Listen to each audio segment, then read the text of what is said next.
प्रिय भावी प्रशासकों और मेरे प्रिय दर्शकों, स्वागत है आपका आपके अपने चैनल जिज्ञासा आईएएस पर।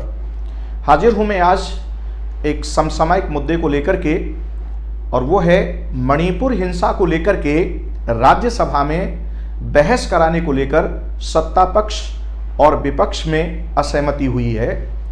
नियम 176 और नियम 267 को लेकर के सत्ता पक्ष का कहना है कि नियम 176 के तहत बहस कराई जा सकती है, जबकि विपक्ष इस बात पर अड़ गया कि नहीं, नियम 267 के तहत मणिपुर हिंसा पर बहस होनी चाहिए। तो जानिए कि आखिर नियम 176 के तहत बहस करने पर और नियम 267 के तहत बहस करने में इन दोनों नियमों में क्या अंतर है। आखिर सत्ता पक्ष क्यों तैयार नहीं हुआ और विपक्ष क्यों इस पर अड़ गया कि नहीं 267 के तहत ही बहस होगी। और चूंकि सत्ता पक्ष ने जब इसको स्वीकार नहीं किया तो जाहिर सी बात है कि विपक्ष अब क्या लेकर के आया है, यानी अविश्वास प्रस्ताव लेकर के आ गया लोकसभा में, राइट। तो जानिए क्या है ये। देखिए, भारत में संसदीय सरकार का स्वरूप है और संसदीय सरकार में जो ये मंत्री परिषद है, ये मंत्री परिषद विधायिका से इसका गठन होता है, यानी प्रधानमंत्री सहित मंत्री परिषद के जो सदस्य हैं वो लोकसभा और राज्यसभा दोनों से ही लिए जा सकते हैं।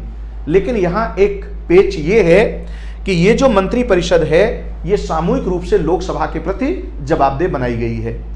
लेकिन ध्यान से समझने की बात यह है कि लोकसभा अकेले कोई कार्य नहीं कर सकती, क्योंकि हमारे यहां पर द्विसदनीय विधानमंडल है, इसलिए इनकी ज्वाइंट फंक्शनिंग का प्रावधान है।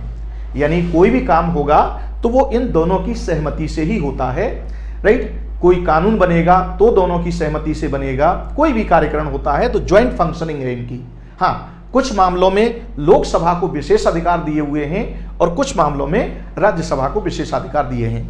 अब इस सामूहिक जवाबदेही का मतलब है कि मंत्री परिषद के जो सदस्य हैं, यानी जो सरकार चला रहे हैं, इनसे लोकसभा और राज्यसभा दोनों में ही सांसदों को प्रश्न पूछने का अधिकार है और इन प्रश्नों का उत्तर देना मंत्री की संवैधानिक बाध्यता होती है, उसको उत्तर देना ही पड़ेगा। यह संसदीय सरकार का कैरेक्टर होता है। तो अब इसके लिए लोकसभा में कार्रवाई के नियम बने हुए हैं, राज्यसभा में भी कार्रवाई के नियम बने हुए हैं। उन्हीं नियमों के दायरे में रहते हुए सदस्यों को प्रश्न पूछने का अधिकार होता है। अब इसके लिए शून्यकाल है और प्रश्नकाल है, इस पर मैं अलग से वीडियो लेकर के आऊंगा। आज चर्चा का विषय है आपका 267 और 176, इन दोनों को लेकर के। तो लोकसभा को ध्यान से आप समझिएगा, यानी इन्हें प्रश्न करने का और उस प्रश्न का उत्तर देना होगा। उत्तर आपका लिखित भी देने का प्रावधान है और मौखिक भी देने का प्रावधान है। यानी अगर आपके तारांकित प्रश्न पूछा गया है तो मंत्री को मौखिक उत्तर देना पड़ेगा, और अगर अतारांकित प्रश्न पूछा है तो उसको लिखित उत्तर देना पड़ेगा। तो इससे सरकार की जवाबदेही तय होती है। अच्छा, सदस्यों को विभिन्न विषयों पर बहस करने का अधिकार प्राप्त है, राइट। तो उसके लिए भी नियम दिए हुए हैं, लोकसभा की कार्रवाई में भी और राज्यसभा की कार्रवाई के नियमों में भी। तो अब आइए, सबसे पहले हमें यह जानना जरूरी है, अभी लोकसभा को तो यहां पर बात नहीं करेंगे, हम बात करेंगे राज्यसभा की, क्योंकि जो विवाद पैदा हुआ है वो राज्यसभा के अंदर पैदा हुआ था कि राज्यसभा के नियम 267 और नियम 176 के तहत कार्रवाई को लेकर के। तो आइए अब इसे समझते हैं। राज्यसभा के नियम 176 क्या कहता है? ये सदस्यों को बहस करने का अधिकार देता है, और आपको पता है कि बहस से आपके प्रेस और मीडिया में ये बातें जाती हैं और सरकार की जवाबदेही तय होती है। बहस एक बहुत बड़ा माध्यम होता है सरकार की जवाबदेही को तय करने का। तो नियम 176 क्या कहता है? नियम 176 कहता है कि ये अल्पकालिक यानी शॉर्ट ड्यूरेशन की बहस का अवसर देता है। यानी नियम 176 ये है कि इसके तहत जब राज्यसभा में बहस कराई जाएगी तो उस पर अधिकतम 2.5 घंटे की बहस हो सकती है उस विषय पर। पहली बात तो ये है, ठीक। दूसरी बात क्या है कि राज्यसभा का कोई भी सांसद नियम 176 के तहत क्या देगा, लिखित में नोटिस देगा। और वो लिखित में नोटिस क्या होगा कि भाई सार्वजनिक महत्व का अत्यंत ही महत्वपूर्ण विषय है और इस पर बहस करना आवश्यक है। उसके साथ 2 सांसदों का लिखित में हस्ताक्षर भी होना चाहिए उस नोटिस पर। यानी एक लोकसभा का सांसद यानी एक राज्यसभा का सांसद इसके तहत प्रश्न उठाएगा, राइट, और उस पर 2 सदस्यों के क्या होनी चाहिए, समर्थन होना चाहिए, उनके हस्ताक्षर होने चाहिए। ये इसकी प्रक्रिया का नियम है और इसके तहत 2.5 घंटे से अधिक की बहस नहीं हो सकती। अधिकतम कितनी हो सकती है, 2.5 घंटे की। तो ये है नियम 176। अब आइए नियम 267 क्या कहता है। नियम 267 ये एक विशेष नियम है और इसकी तुलना आप कर सकते हैं लोकसभा में स्थगन प्रस्ताव से, एडजर्नमेंट मोशन से। जैसे लोकसभा, चूंकि लोकसभा के प्रति मंत्रिपरिषद सामूहिक रूप से उत्तरदायी है, तो लोकसभा को तो विशेष शक्तियां दी गई हैं मंत्रिपरिषद को नियंत्रित करने की, जिसमें अभी अविश्वास प्रस्ताव है, राइट, जो कि सबसे बड़ा विपक्ष के पास क्या होता है, हथियार होता है, और उसका प्रयोग उसने किया है अभी, राइट। तो लेकिन राज्यसभा को स्थगन प्रस्ताव लाने की अनुमति नहीं है, क्योंकि लोकसभा के प्रति सामूहिक रूप से जवाबदेह बनाई गई है मंत्रिपरिषद। तो नियम 267 ठीक लगभग वैसा ही अधिकार देता है राज्यसभा को भी, लगभग वैसा ही, राइट ना, जैसा कि आपका स्थगन प्रस्ताव है। यह विशेष प्रोविजन है इसमें क्या होता है कि राष्ट्रीय महत्व के किसी विषय को राज्यसभा का कोई भी सांसद उठा सकता है, लेकिन उसके लिए राज्यसभा के सभापति की पूर्व अनुमति होना आवश्यक है। अगर सदस्य ने 267 के तहत बहस करने के लिए अपील की है, राइट, तो अब उसमें क्या होगा कि राज्यसभा का सभापति उसकी अनुमति दे देता है, तो फिर उस दिन जो भी कार्रवाई के नियम होंगे, जो भी कार्रवाई का एजेंडा होगा, नियमित कार्रवाई का पूर्व निर्धारित कार्यक्रम जो होंगे राज्यसभा में, उन सबको निलंबित कर दिया जाएगा और निलंबित करके सिर्फ और सिर्फ उसी पर बहस होगी जिस विषय को उस समय उठाया जाएगा। तो ये बहुत बड़ी बात हो जाती है, राइट। अब ध्यान से आप समझिएगा, अब विपक्ष और सत्ता पक्ष के बीच विवाद कैसे पैदा हुआ।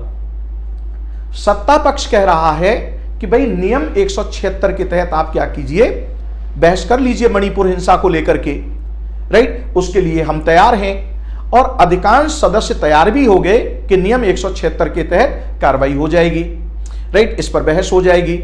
लेकिन विपक्ष के कुछ सदस्य हैं वो इस बात पर अड़ गए कि नहीं भाई, नियम 267 के तहत बहस होगी, राइट। और नियम सत्ता पक्ष का यह कहना था कि भाई ये तो विशेष परिस्थिति है और 267 जो है वो एक तरह से विपक्ष इसका क्या कर रहा है, दुरुपयोग कर रहा है। भाई ये अधिकार तो लोकसभा को है, विशेष तौर पर स्थगन प्रस्ताव जैसा। तो स्थगन प्रस्ताव जैसी स्थिति पैदा कर रहा है विपक्ष राज्यसभा में, जिसके लिए अभी ऐसी कोई स्थिति नहीं है। हम तो भाई 197 के तहत बहस कराने के लिए तैयार हैं, राइट। लेकिन और उसके लिए जो सामान्य कार्रवाई है उसको रोकने की क्या आवश्यकता है। विपक्ष का कहना है कि भाई मणिपुर जो हिंसा है ये इतना बड़ा मुद्दा हो चुका है कि इसमें 2.5 घंटे से यानी अल्प अवधि के जो बहस है उससे काम नहीं चलेगा, इस पर व्यापक बहस होनी चाहिए। और वो 267 के तहत बहस कराने के लिए अड़ गए। अब ध्यान से आप समझिएगा, इस 267 का प्रयोग कई बार हुआ है। इसका महत्व इसी बात से आप समझ लीजिए कि 1990 से लेकर के 2016 तक राज्यसभा में केवल 11 बार, कितनी, यानी 2023 अभी तक, यानी 1990 से 2016 तक केवल 11 बार इसका प्रयोग हुआ है, राइट। और अंतिम बार जो प्रयोग हुआ था वो 2016 में था। उस समय हामिद अंसारी क्या थे, राज्यसभा के सभापति थे। और 267 के तहत नोटबंदी पर क्या किया गया था, 267 के तहत बहस की गई थी। ध्यान रहे, इसके बाद राज्यसभा में 267 को लेकर के कोई बहस नहीं हुई है 267 के तहत। 1990 से 2016 तक केवल 11 बार 267 के तहत बहस हुई, जिसमें शंकर दयाल शर्मा जी ने 4 बार अनुमति दी थी, भैरव सिंह शेखावत ने 3 बार अनुमति दी थी और हामिद अंसारी ने आपके 4 बार सहमति दी थी नियम 267 के तहत कार्रवाई करने के लिए। तो ये था आपका नियम 176 और नियम 267। अब ये विषय मैं आप पर छोड़ता हूं कि सत्ता पक्ष अपनी जगह ठीक था या विपक्ष अपनी जगह ठीक था। यानी सत्ता पक्ष 176 के तहत कार्रवाई करने पर अड़ा हुआ था, यानी कि 176 के तहत कार्रवाई होनी चाहिए, और विपक्ष कह रहा था नहीं 267 के तहत कार्रवाई होनी चाहिए। आपकी क्या राय है, जरा कमेंट बॉक्स में कमेंट करके जरूर बताइएगा, राइट। और चूंकि 267 के तहत जगदीश धनखड़ जी हैं जो अभी सभापति हैं, उन्होंने बोल दिया कि भाई योग्यता के आधार पर मैं इसकी परमिशन दूंगा, और चूंकि योग्यता के आधार पर उन्होंने उसको नहीं समझा कि भाई मेरिट है इस लेवल की, तो उन्होंने इसकी अनुमति नहीं दी। लिहाजा विपक्ष क्षुब्ध होकर के अब क्या किया है, उसने अविश्वास प्रस्ताव ले आया है लोकसभा में। तो आगे का कमेंट आप करके हमें जरूर बताइएगा कि कौन सही है, सत्ता पक्ष सही है या विपक्ष सही है, और मणिपुर पर जो बहस है वो 176 के तहत होनी चाहिए थी या आपके 267 के तहत होनी चाहिए थी। इसके अंतर को समझते हुए अपने विचार जरूर व्यक्त कीजिएगा। आज इतना ही, फिर हाजिर होंगे आपके सामने इसी तरह के महत्वपूर्ण वीडियोस को लेकर के। तब तक के लिए विदा लेते हैं। जय हिंद।